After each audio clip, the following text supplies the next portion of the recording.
A guy named Ditch and a CrossFit coach named Jeff. Memphis Morning News.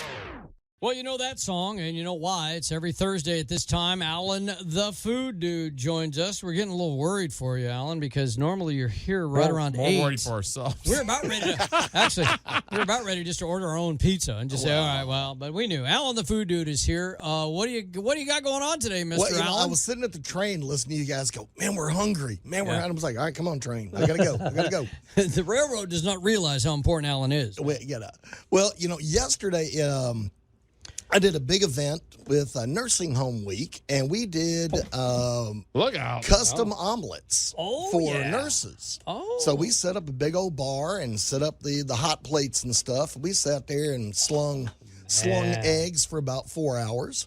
And I realized last time I did omelets around here, you guys weren't here. Oh, that was when we were sick. Yeah, that was y'all out. missed. We may or may not have had the Rona. We still don't know. We were just told you can't come back. Yeah, well, you got told get out. Yep. So I thought, it'd be a nice thing if I give you guys a nice lunch-style Spanish omelet. Hell yes. So tell me what's in this. I'm eating a piece of sausage, but I see some rice. You like rice. Well, here's the great thing about an omelet. An omelet is nothing more than an egg wrap. You can turn anything into an omelet. So, again, a little Spanish rice yesterday. And this is going to keep me full for a while. Oh, yeah, this will keep you going for a bit. Mm-hmm. This is, they like to say, a stick-to-your-ribs food. Man, this is All right, good. Alan. Where did the where not to go too in depth, but where did the omelet originate? Where someone said, "Hey, got distracted from scrambling, like, oop, I forgot to scramble." Well, it's all kind of cooked here in the pan, so let me just fold it on over with some stuff inside. Well, I think we're going to go with the gourmet versions of that. And, of course, we'll go sneak over to France for, like, the crepe Suzettes and the crepes and that kind of stuff. Eggs have been a part of our diet since, caveman Og walked out and grabbed a bird. So, eggs have been an important part of everything we've done forever.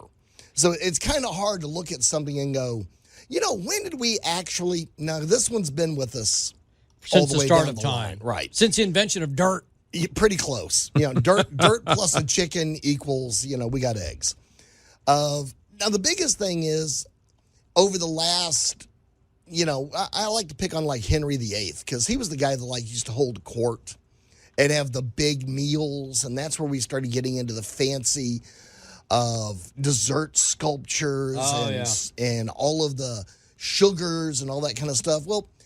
You're the chef for these, for the royals. And let's face it, in most places until very, very, very recently, your cuisine was a little limited. So your imagination had to run with it. So that's where we get a lot of the dishes. Now, today, with, of course, modern shipping and all of that, pretty much any ingredient you want is available 365. You can. So, it's also hard not... I mean, you can mess up eggs, but they're so easy to cook. Well, all you need is a little heat, Alan. The problem is I've attended a few meals where there was tragedy with the eggs. And eggs are easy. Don't cook too far in advance either. Eggs are the great egg tragedy. Yeah, the eggs are very forgiving. However, when you push too far or go the wrong way, they can make a pretty big terrible But mess. It's easy just to crack another one and throw it in. And just all I got to say is move on. I wonder if the first person that saw a chicken and they squirted that thing out and they're like, Well, I'm not going to eat that. The egg? Yeah. When the caveman saw the egg come out of the chicken, said, that looks good. No, well, I think he found the eggs first and then figured out where they came from They didn't see the process. Because, we were eating chicken because we could catch it. Right. We were eating eggs because we found the nest. I think it was a little while later when we domesticated them. We went, oh, that's where those little things come from. Would this be considered a Southwest omelet of some kind? Yes, this would be a Spanish style or Southwest style omelet. You got a little sausage, you got a little Spanish rice, so some bell peppers, a little seasoning, I like that there's no jalapenos in here. Well, and again, knowing that about you, Ditch, is the reason why you kind of go, you can do anything you want on the side with omelets. Yeah. So the family's visiting, you're cooking breakfast for 5, 6, 7, 8 people, And if you've got 8 people together, nobody is going to agree as to what is tasty. Right. Just ask them where they want to go for dinner. 8 people, you get 10 suggestions. Well, and I like this omelet because you put plenty of stuffing in. There's nothing worse than getting an omelet.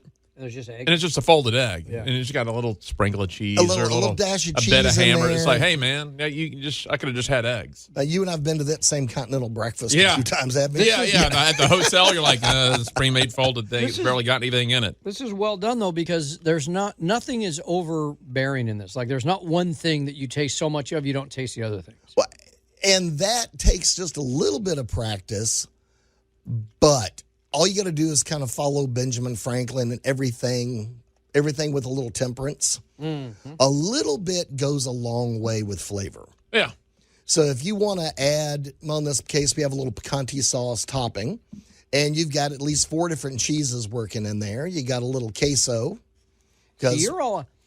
I like the rice in there. That was Alan's good. It's a nice about, touch. I've never put rice in an omelet. I like it. Alan, the food dude's all about texture. We hear a lot about texture. Omelets aren't about texture. They're about taste, to me. They're both.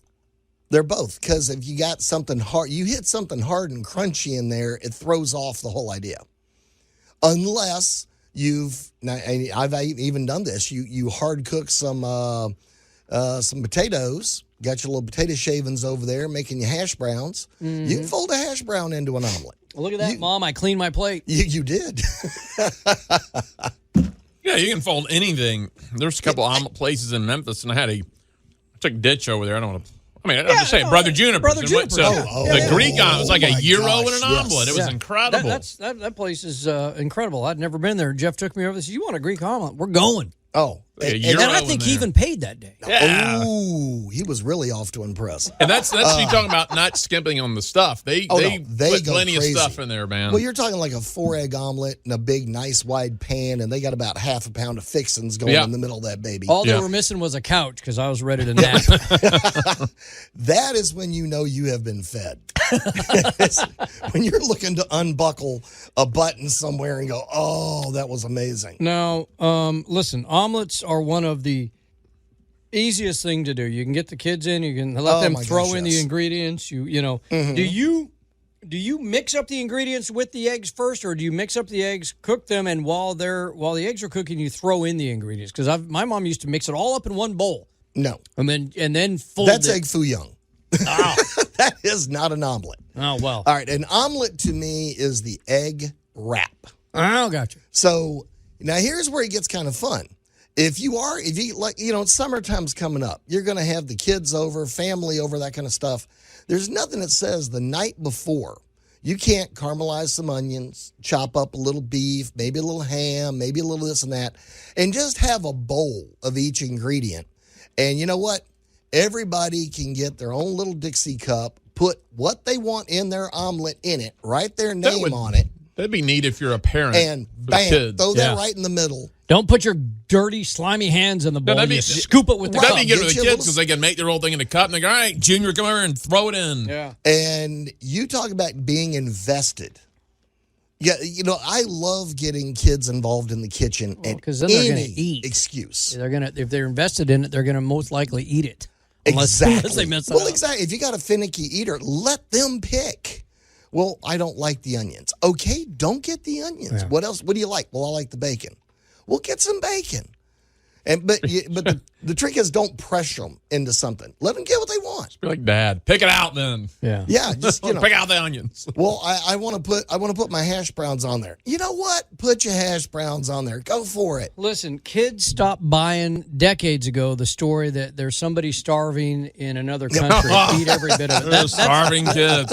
Ship it off to them. That persuasion doesn't work. Yeah, the internet ruined that a long time ago. But the biggest thing is if you're making a choice and you're getting it, and we all got that finicky older relative too. Oh, well, this isn't cooked right. Or, we all got that relative too. Aunt Bertie Sue will say it like it is, man. If she don't like Aunt Bertie, pick what you want. We're rolling it in there. And what's very funny is omelets are a fast way of feeding a lot of people. Yeah. Believe it or not, it doesn't take that long to get the egg sheet. You get it It's hard enough on one side to flip it over, and the minute you flip it over, it's time to fill it, fold it, and plate it. And eat it. That's and it. then it's time to go. And, they also hold up pretty good for a little while. Yeah. No, because, that was obviously great. I didn't make that out in the lobby. Oh, you didn't? Because it was warm. We've got the full kitchen. I don't know if you made it back there. I wasn't here cooking in the kitchen. I was at home cooking, then fighting a train to get here. You can't do that on this segment. Then all of a sudden, everybody in the building will be like, what is cooking down Where did there? Alan the If food I cook here, man, it's I got to bring enough for everybody. Yeah. So. All right, where can they go for this and all your other recipes? All right, they can follow my culinary misadventures at thecookingtodayshow.com. And thank you, Ditch. We're now a podcast. We're at Omni. We're at Spotify and YouTube. Yes, that's right. So we appreciate you feeding us every week. That's a good thing. Good stuff. Alan also is on Tool Talk Radio Saturday mornings at 8. This Saturday, we're going to take our Saturday shows to Bartlett Animal Shelter. I can't for wait. their That is microchip Jubilee, as they call it, the microchip and rabies vaccination Jubilee. This is the one time a year that Bartlett Animal Shelter opens their doors up to everybody. It's as a Bartlett Animal Services is for Bartlett. One Saturday a year, the mayor allows anybody to bring in your animal and get it vaccinated and microchipped. And Tool Talk Radio will be live from the location this Saturday morning. That's Bartlett Animal Services. And it looks like Saturday morning is going to be a pretty nice day. So if you need to get your animal updated on vaccinations, we invite you to do so. And you can meet Alan the Food Dude, also the Home Improvement Dude, also the Geek. Also, what else are you, Alan? A lot of different types out there. Yeah. Well, I'm the villain on Geek Tank Radio. There you are. I love it. All right. Thanks, Alan. It's 8:18 here on Memphis Morning News. Tomorrow starts with Memphis Morning News on News Talk 98.9.